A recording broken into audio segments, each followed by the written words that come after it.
Genesis chapter 38 and verse 1. About that time, Judah separated from his brothers and hooked up with a man in Doula named Hira. While there, Judah met the daughter of a Canaanite named Shua. Now here's the problem. Judah had no business there, and he certainly didn't have any business hooking up with a Canaanite woman, because they did not believe in the God that he believed in. They believed in idol gods, and they worshiped their gods in some strange ways. So verse 2 says he hooked up with the Canaanite woman, or he met her. Here's the rest of the verse. Then he married her. They went to bed. She became pregnant and had a son named She got pregnant again, had a son named Onan. She had still another son, named him Shelah. They were living in Kezib when she had him. Judah got a wife for Now as we'll see in a second, is his firstborn son. He went and got him a wife. So verse 6, Judah got a wife for his firstborn. Her name was Tamar, not Braxton. Tamar. Watch what happened with Judah's firstborn son, But Judah's firstborn, grievously offended God, and God took his life. We're not told what he did. We can assume that it had something to do with idolatry, but whatever did, it made God so angry until God killed him. Verse 8, so Judah told Onan, go and sleep with your brother's widow. It's the duty of a brother-in-law to keep your brother's line alive. Y'all thought Martin Povich had some stuff. But watch this. Here's verse 9. This one I'm going to change. But Onan knew that the child wouldn't be his. So whenever he slept with his brother's widow, he spilled his life-giving fluid on the ground so that he wouldn't produce a child for his brother. God was much offended by what he did and also took his life. So that means Tamar has had two husbands, and God killed both of them because they did not know how to behave. Verse 11, so Judah stepped in and told his daughter-in-law Tamar, live as a widow at home with your father until my son Shelah grows up. He was worried that Shelah would also end up dead just like his brothers. So Tamar went to live with her father. Now, she's about to be on her third husband.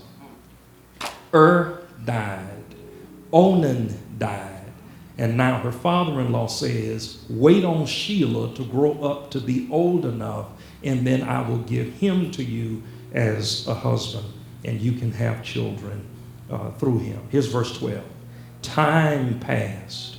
Judah's wife, Shua's daughter, died.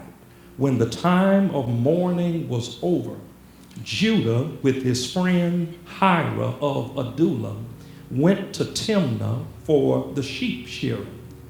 Tamar, not Braxton, was told, your father-in-law has gone to Timnah to shear his sheep. She took off her widow's clothes, put on a veil to disguise herself, and sat at the entrance to Enaim, which is on the road to Timnah. She realized by now that even though Shelah was grown up, she wasn't going to be married to him. Judah said, 2 of my sons have died married to you. I know I told you I was going to give you the youngest boy, but I don't want to give him to you because you may end up losing him too. But he didn't tell her that. He sent her back home to her father's house to live as a widow, waiting on this young man to grow up to be old enough to marry. And when he got more than old enough to marry, his daddy still did not give him away. Tamar said, I heard my father-in-law is on his way to shear his sheep. I'm going to catch up with cuz. Verse 15. Judah saw her and assumed she was a prostitute, since she had veiled her face. He left the road and went over to her. He said, let me sleep with you. He had no idea that she was his daughter-in-law. She said, what will you pay me? I'll send you, he said, a kid goat from the flock. She said, not unless you give me a pledge until you send it. So what would you want in the way of a pledge? She said, now, so the deal was, you can come on by, but you got to give me a young goat as payment. He said, I ain't got no goat with me right now, but I'll send you one. She said, well, before I take your promise, I need you to give me something as collateral that until you send me the young goat, I'm going to hold on to whatever you give me. And when I get my goat, I'll send you your stuff back. Y'all here? So again, verse 18. Verse 18. So what would you want in the way of a pledge? She said, here's what I want you to give me. Your personal seal and cord and the staff you carry.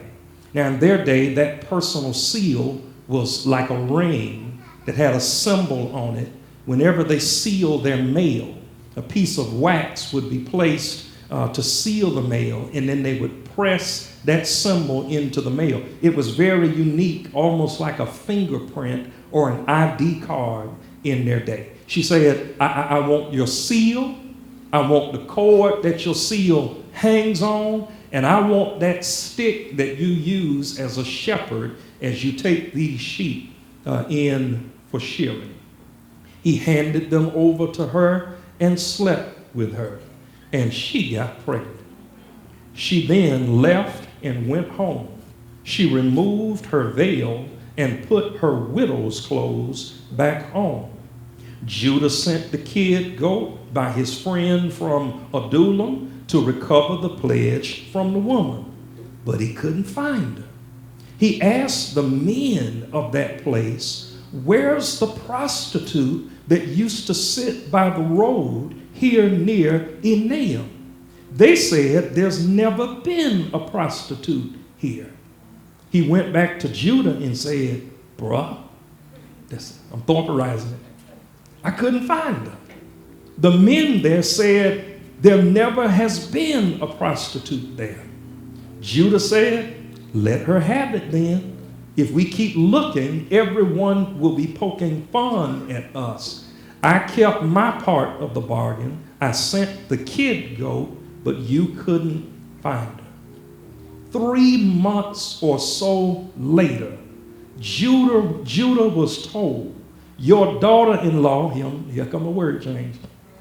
Your daughter-in-law has been playing the harlot, and now she's a pregnant harlot. I told you this ain't for the faint of heart here. Judah yelled, get her out here, burn her up. As they brought her out, well, watch this girl here. This might be Tamar Braxton. She wasn't nothing to play with. As they brought her out, she sent a message to her father-in-law. I'm pregnant by the man who owns these things. Identify them, please. Who's the owner of the seal and cord and the staff? She said, you about to burn me up for real?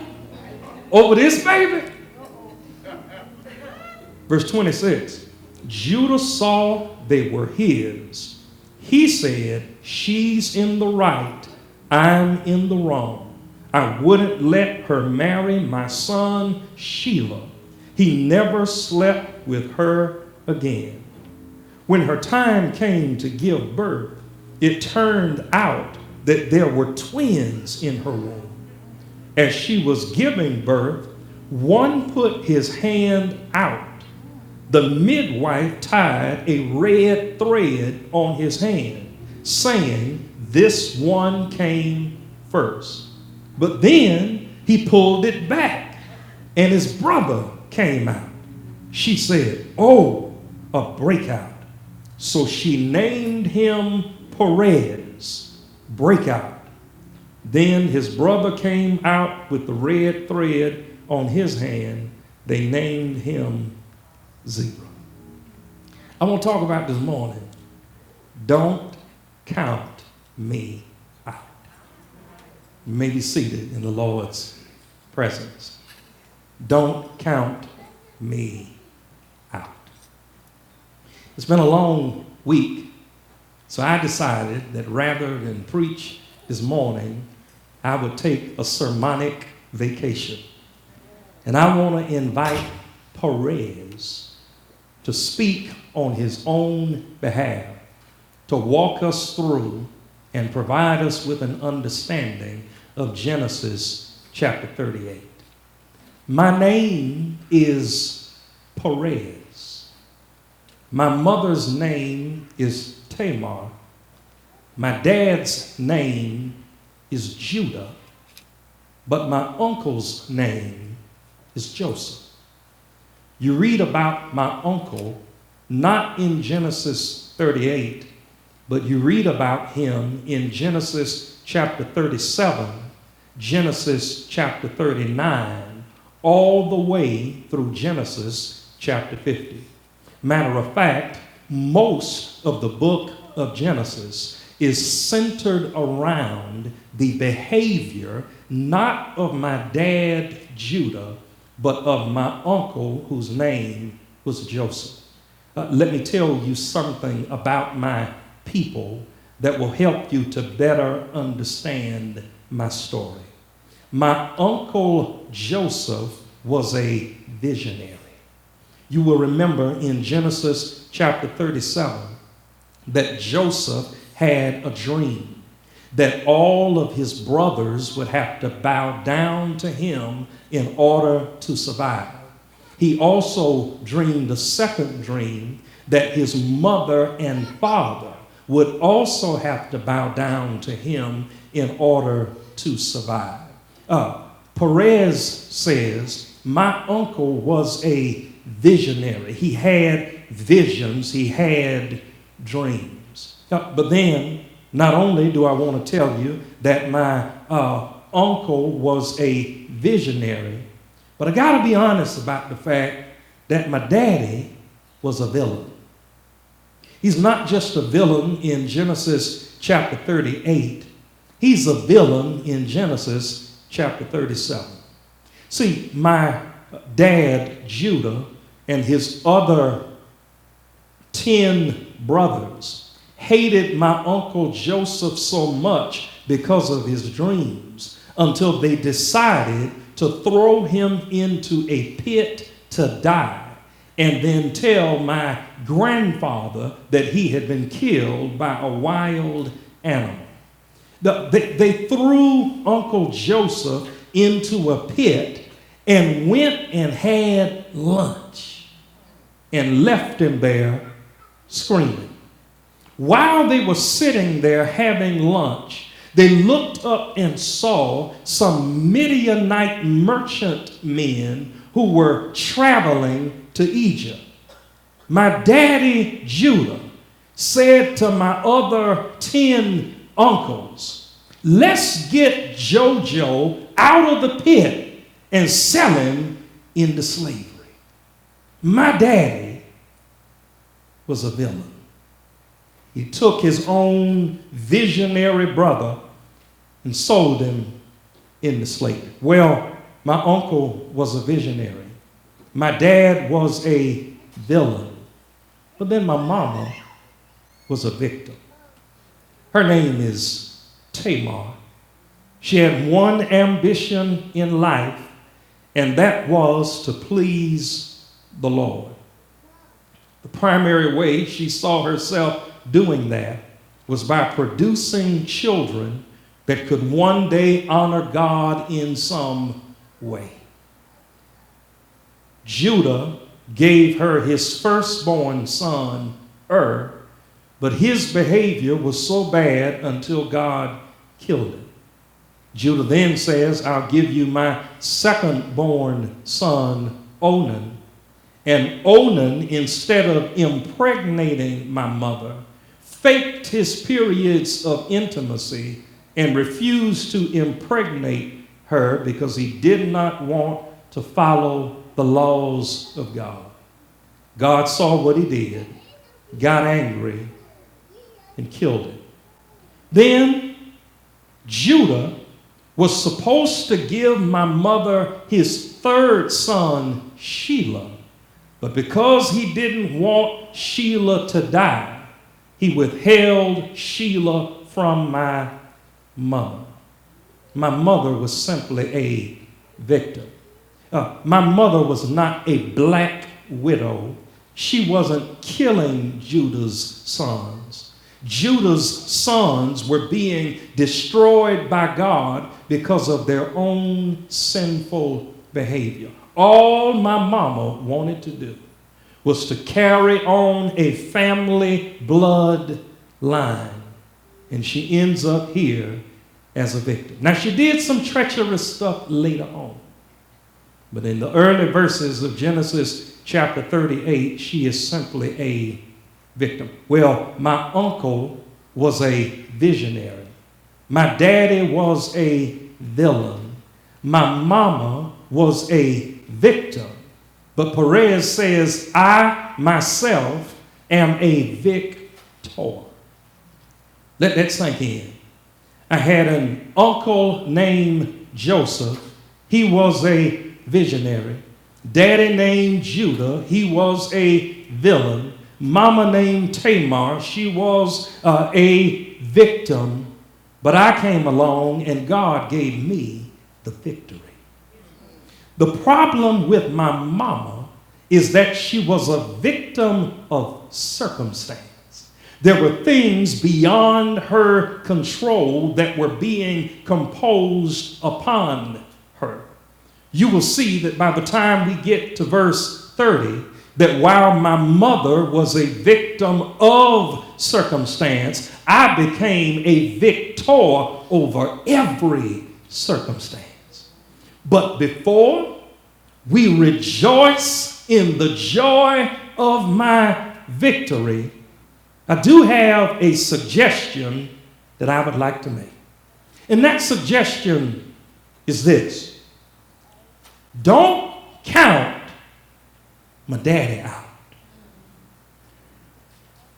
Well, Perez, did you not just inform us that your daddy was a villain? Yeah, my daddy was a villain. But you want us, you are suggesting to us that we don't count your daddy out. He said, that's exactly what I'm suggesting. Well, Perez, why are you suggesting that we don't count your daddy out? He said, well, all of you in Faith Missionary Baptist Church know some evil people.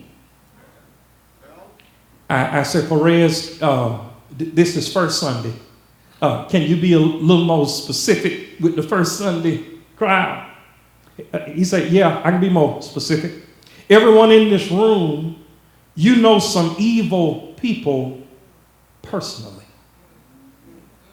That is in your family, on your job, on your street, sometimes in your home. You know some low-down, cutthroat, evil people. Not only do you know some evil people personally, but you know some evil people casually.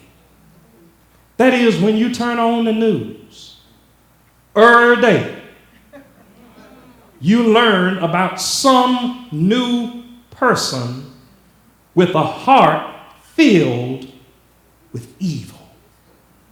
I watch a lot of news, not always intentionally.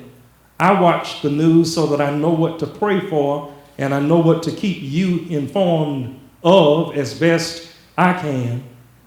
And every day I am stuck seeing that life possesses evil people. Not only do you know some evil people personally and casually, some of us know some evil people internally. See, I've been around church long enough to know that all the evil people ain't outside the church.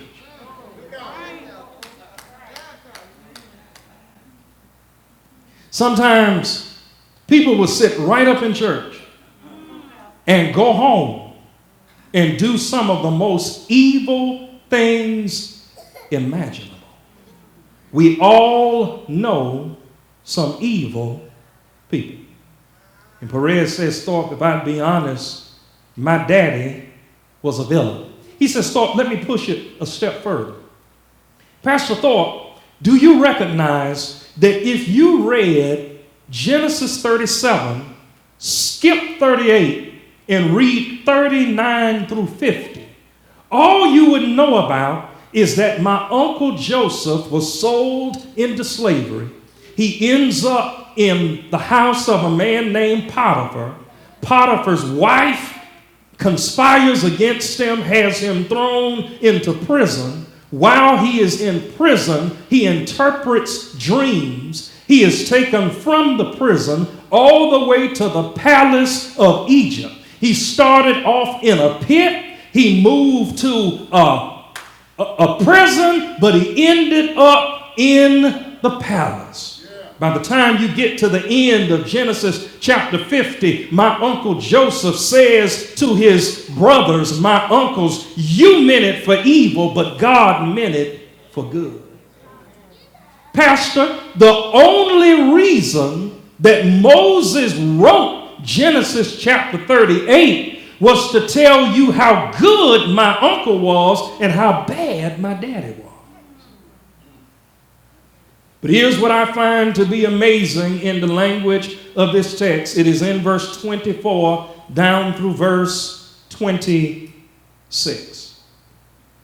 In verse 24, the Bible says, 3 months or so later, Judah was told, your daughter-in-law has been playing the harlot, word change, and now she's a pregnant harlot. Judah yelled, get her out here.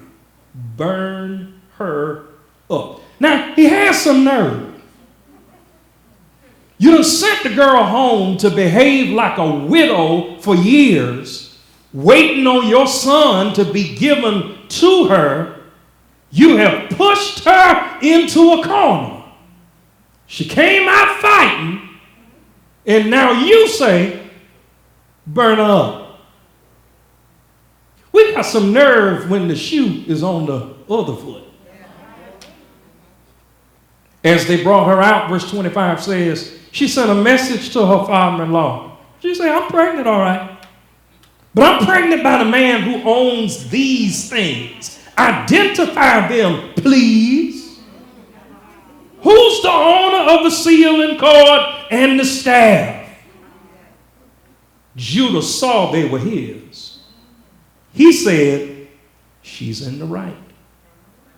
I'm in the wrong. I wouldn't let her marry my son, Sheila. He never slept with her again. Which means that even though by law he could have claimed her as his wife, he refused to do so under the circumstances. You know why you don't need to count my daddy out? Is because sometimes bad people can learn from their mistakes. And if you count out all the evil people you know personally and casually, at some point you'd have to cut your own self off.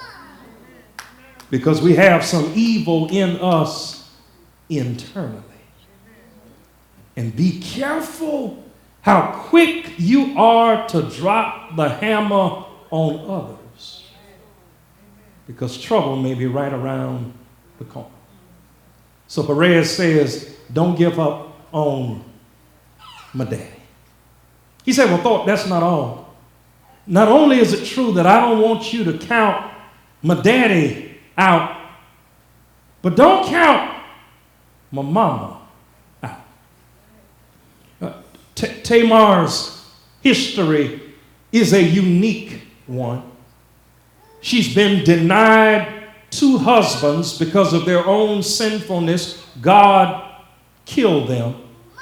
She grew up in a background where they did not serve Jehovah, the true and living God. They served many idol gods, which means she was around sinfulness constantly, yet God was pulling her out of a place of sinfulness into a place of purpose. All she wanted to do was to have a child and allow that child to grow up and honor God.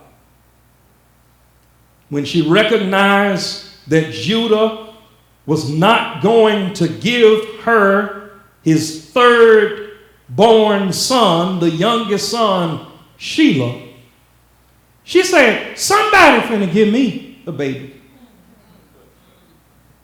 Here's what she knew. His wife has died.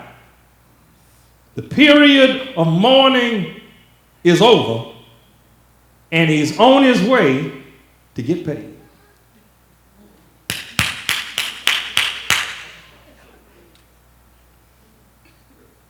Ma'am, sir, be careful how thirsty you look.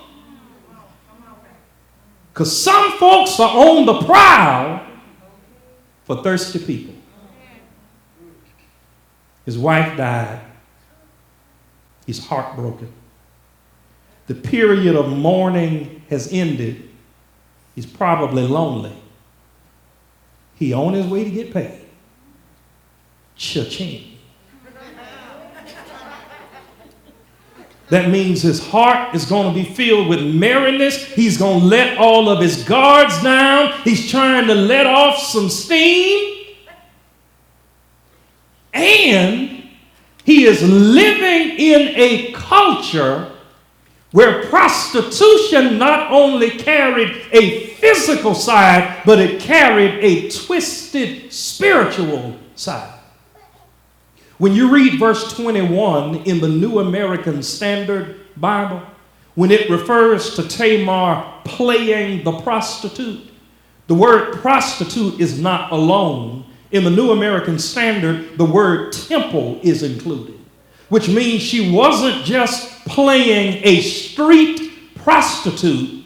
She was operating in the role of a temple prostitute, which means when Judah met her, he knew that her prostitution would be considered an act of worship in her culture. That is why what he promised her was not something small. He said, I'm going to send you a whole goat. And until you get the goat, I will leave my signet and its cord, and I'm going to give you the staff that I'm supposed to be using to guide these sheep to sheep shearing. This was not merely a casual transaction. It was physical, but it was also spiritual. Say, yeah, but Rezi, that's what I call Perez for sure. Rezi, your mama dressed up as a temple prostitute, tricked your daddy into sleeping with her and getting her pregnant. Resi, are we supposed to overlook that? No, I thought, I don't want you to overlook it. I just don't want you to count my mama out.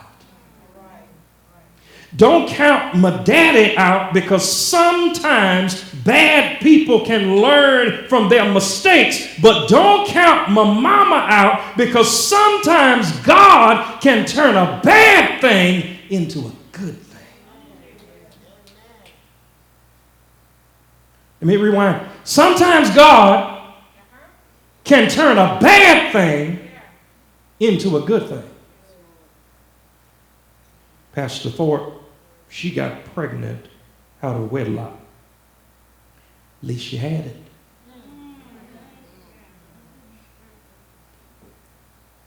Pastor Thorpe, she got pregnant out of wedlock. How many opportunities do you have? And there was just no exposure.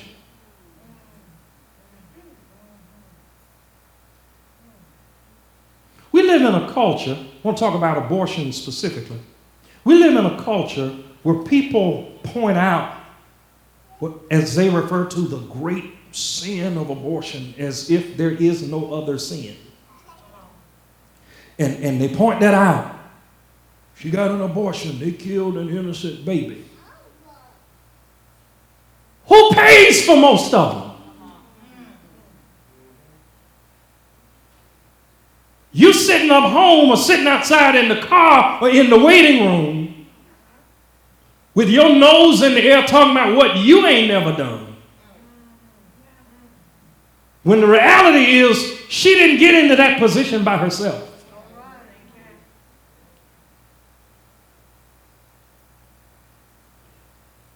And we got to find ourselves at a place where we recognize that sometimes God can turn what the world would call a bad thing into a good thing. Can I ask you something? What's your bad thing? What is it in your life that you did that you are not proud of?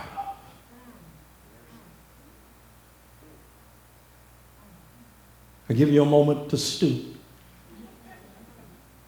because the next question is perhaps more important. Because it not only involves what you did, but sometimes it involves what was done to you. What is your bad thing? We all have at least one that either we did or it happened to us. We all have a bad thing. But Perez says, don't count my mama out, because God can take a bad thing and turn it into a good thing. My next question is, what is your good thing? Whatever you did that was wrong, you can't go back and change it. So what good are you making out of it today? The bad thing that may have happened to you, unfortunately, we cannot go back in time and undo history. But what are you going to do so that your bad thing becomes a good thing? And some of us stay gripped our entire lives by bad things because you didn't recognize they can turn into good things. Because, Pastor, when you get to verse 27, all my mama wanted was to have a baby. And you know what God did, Thor? He gave her two of them at the same time. Two husbands had died. A father-in-law who was trifling had to trick him to make him stand up to his responsibilities. But instead of the one baby she was expecting, God gave her two babies at the same time. Because sometimes God can take a bad thing and turn it into a good thing. So Thorpe, I want to suggest that you don't give up on my daddy. Don't give up on my mama. But then Thorpe, don't count me out. Don't count my daddy out. Don't count my mama out. Don't count me out. My daddy was a villain. My mama was a victim. But God made me a victor.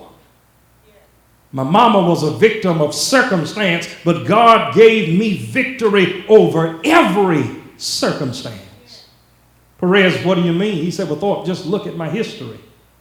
I had a bad start. Thorpe, look at my history, man. My mother's father-in-law is my daddy. I'd call that a bad start. Thorpe, I ain't want to go to none of the family reunions because I was tired of trying to explain myself. Well, who's your mama? Tamar. Well, who's your daddy? Her father-in-law, Judah. Huh? I had a bad start. Hey, Thorpe, not only did I have a bad start, I was dealt a bad hand. I wish I had some spades players in here who know what it's like when the cards are being dealt and you end up with a bad hand. Ain't a spade nowhere in there. You can't count no books. We call them phone numbers.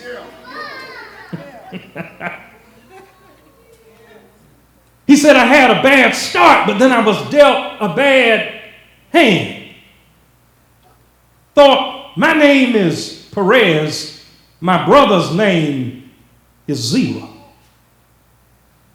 And when my mother was giving birth to us, my brother was so anxious to be considered the firstborn until even as an infant, he punched his arm through the birth canal.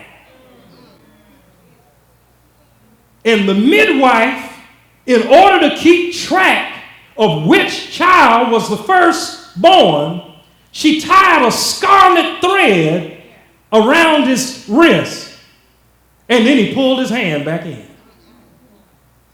Thought I ended up passing fully out of the birth canal first, but because a portion of him came out first, that meant that he was considered the firstborn.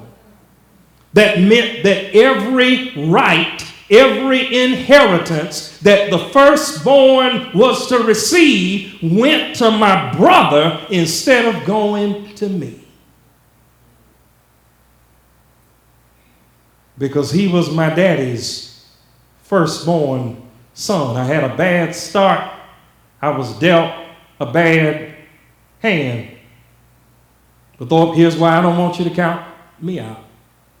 It's because God had a master plan all along.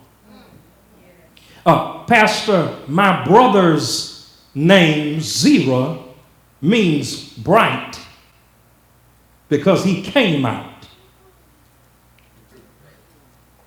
My name, Perez, means breakout because I broke out.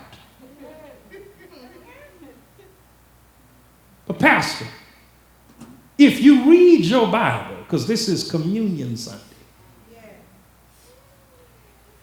and you get all the way to Matthew chapter 1 and verse 3,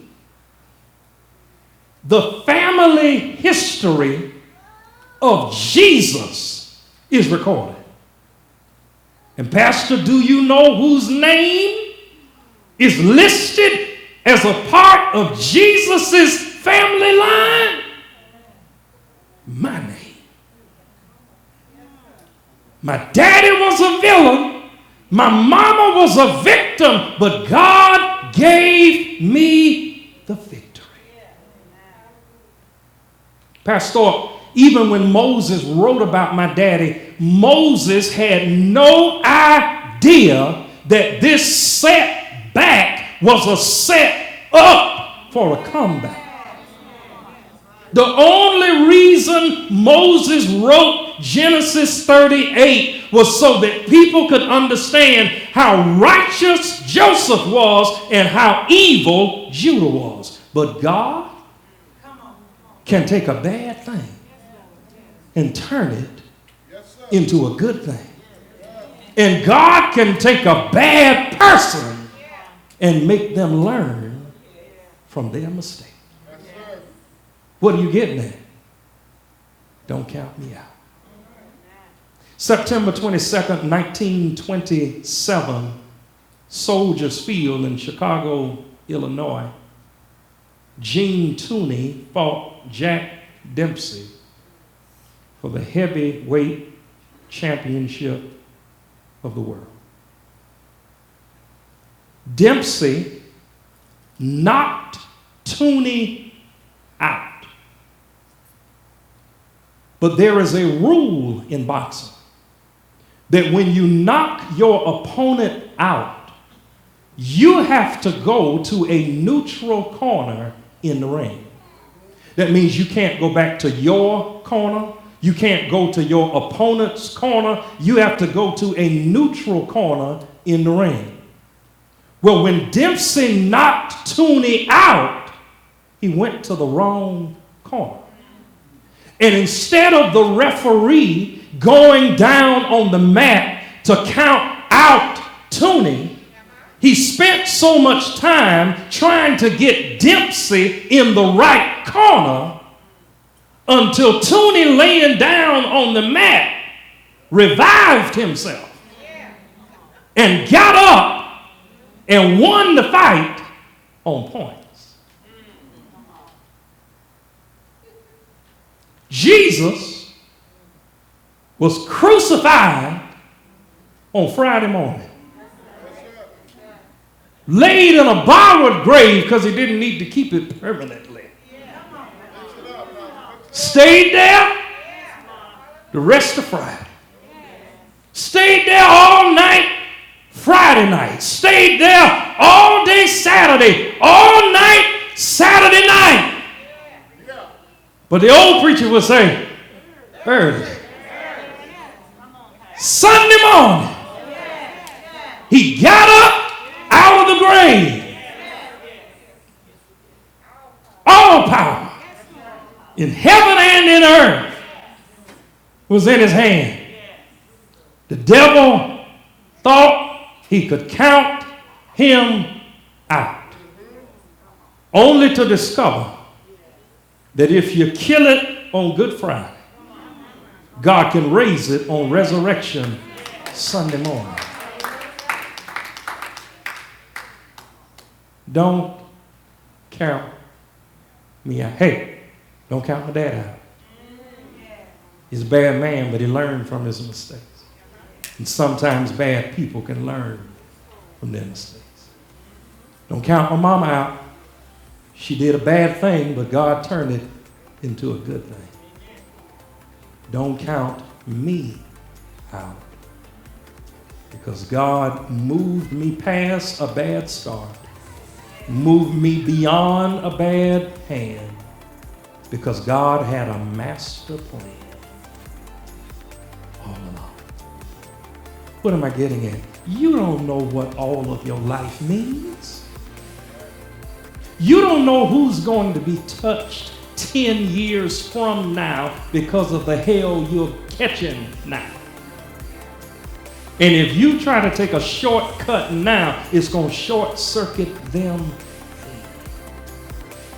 Just be thankful that you're a part of God's master plan. And even if it looks like your brother is getting out ahead of you, it's all right. You can have the cord. I'm in the family line of Jesus. You came out, but I broke out. God gave me victory over every circumstance. And all the people say, stand in order of this.